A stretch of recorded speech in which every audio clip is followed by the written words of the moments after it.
Yeah, that's what's funny with their face. They don't look like they like anything, but in there a little bit more if I can, so they never like this part. No. Some oxygen fly in the okay. But still, he's never. I mean, we tubed him the other day before I took him. I said, "Well, can we check and make sure? You know, just want to make sure it's not a female." Still never offered to strike. He rattled, wanted to get away, but never ever did he strike it anyways. Not that they wouldn't, but just that they, you know, I'm just always surprised how absolutely reluctant they are to do it. Mm-hmm. I can turn those overhead lights off if you want. Oh, it's actually this is really nice. There's a good eye shot on this side. He's got There he goes. yeah, that starts to kick in as well. Mm-hmm. He's not super old because he's got a lot of taper in his rattle. Yeah, he's pretty well fed, I think. But he's good size for how many shedding. That's all. He's only shed that many times. He's not. It's breeding season. I think this is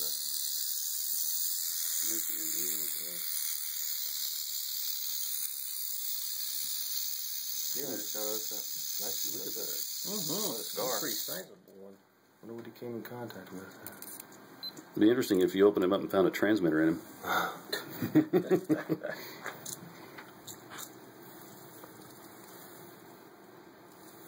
That's a pretty good gash. I think that's all. Yeah, it does. Yeah. Wonder what. Wow. Wonder what we got. I wonder if it could have been yard netting. I found a garter snake a couple of weeks ago, or a friend of mine did, and some yard netting had gotten around up near its head, and it had cut in really deeply into the ventral side of the snake, and I clipped it off, and there's probably going to be a scar there similar to that. Could be. I pulled a water snake out of some netting one time for that, that perforated drain pipe with the packing pellets around that they use. Yeah. Oh, yeah. And then,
There it goes.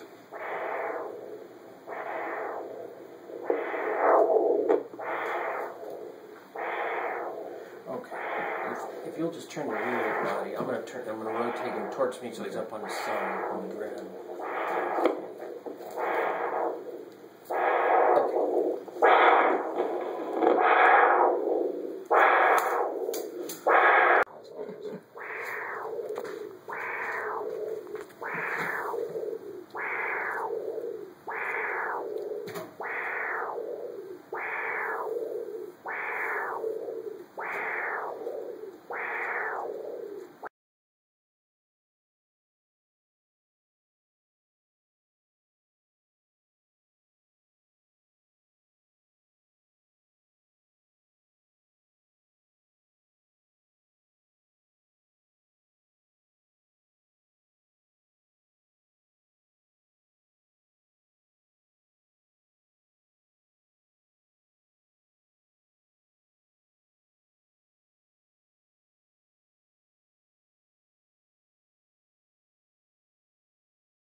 transmitting. So, Yep.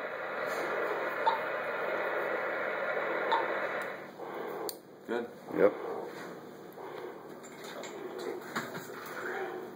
This is a class 4 therapeutic laser. Works off of a diode that emits the energy in the infrared spectrum, and it's of such a power, has a power and will penetrate. We can control that obviously with the settings and so forth. We can penetrate very deep or very superficial, and it's indicated in basically indications would be pain, swelling, inflammation, wound healing. It is also has been shown in vitro to have some antibacterial, antimicrobial activity at certain frequencies. And what it does is basically it has essentially a microprocessor computer in there that we have various settings for what we want to do on that spectrum of the qualities that I was talking about. For this, we're going to use it to increase the rate of healing, stimulate the neovascularization of the regrowth of the vessels in there, reduce post-operative swelling and so forth like that. So particularly important in a snake like this that we want to get back out and into the wild quickly. So we're not going to be able to do the sequential treatments that we normally do with patients, but at least post-operatively we can do this just before we send them out in the wild, and the snake will hopefully benefit. We'll never actually get this one back to see at timely intervals and so forth. But from what we've seen from other species and so forth, it really makes a big difference in the healing. The only thing that the snake will feel is essentially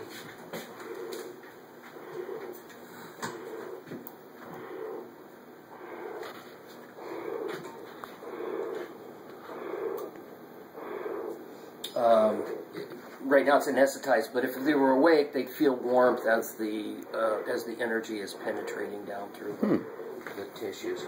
You just have to turn it on. All right. I'm not going to point this at your face, but just in case. Ocean stuff, you know. Yeah. All right. Cool, anyway. Styling. Yeah, sure.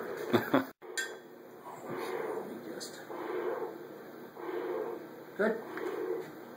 It's got an aiming beam on it, and I just need to make sure the calibration is good.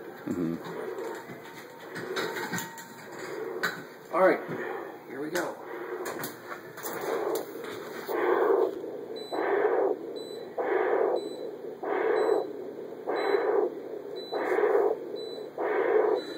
I'm going to stretch it out a little bit so I can get between the scales, because I want to penetrate down into the muscle and so forth. So if I can open that up and get that down in between those scales.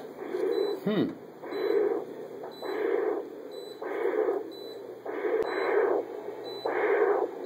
this is a setting I would do on wounds post-operatively.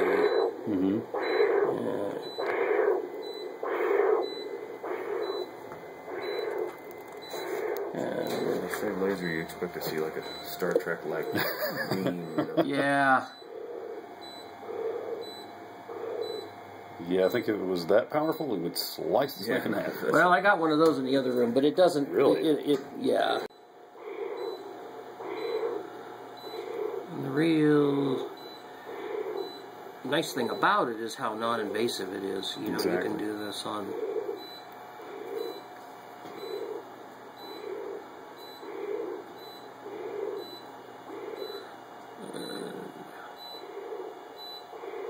And I'm do it a little longer on these guys because on these scales it's not really penetrating the scales as much as it's penetrating in the interscale skin. Yeah, I guess the whole purpose of the scale is to keep things from... Yeah, so it does do a pretty good job of occluding the penetration. But what gets through these little spaces and so forth is the important stuff. Mm-hmm.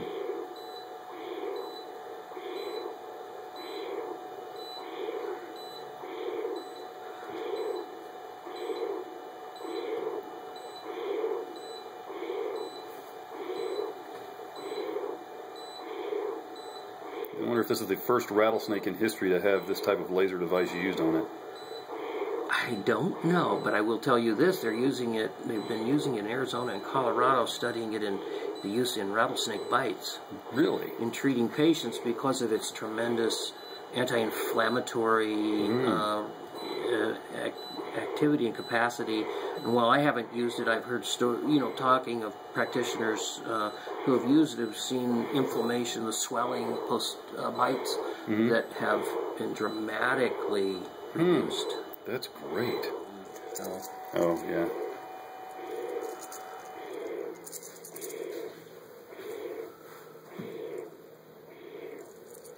Oh, yeah. Looks like a male.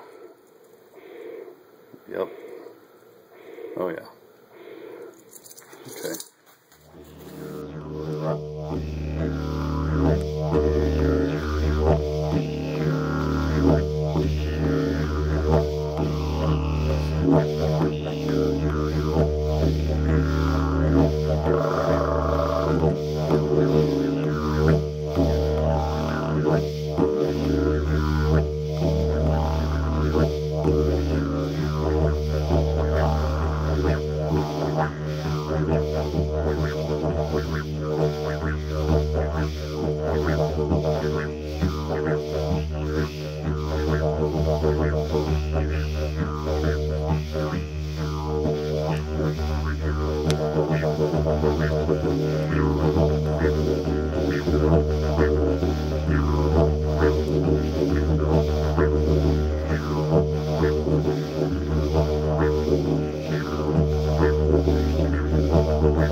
I've got some, and I just never think of it. That fang is like a 1/16 of an inch from your thumb. I see it. Okay, good. Okay. There we go. That was perfect. Let's put it back where it belongs. Right there. All right. I can set this down and then I'll just pick it up. Okay. All right. Make sure it's right side up a little. It doesn't matter, I guess. I think I just do that for my own sake. Mm-hmm. How's he looking? I think I saw a tongue flick, but I'm not really sure. When his radial reflex was pretty strong. So. Okay.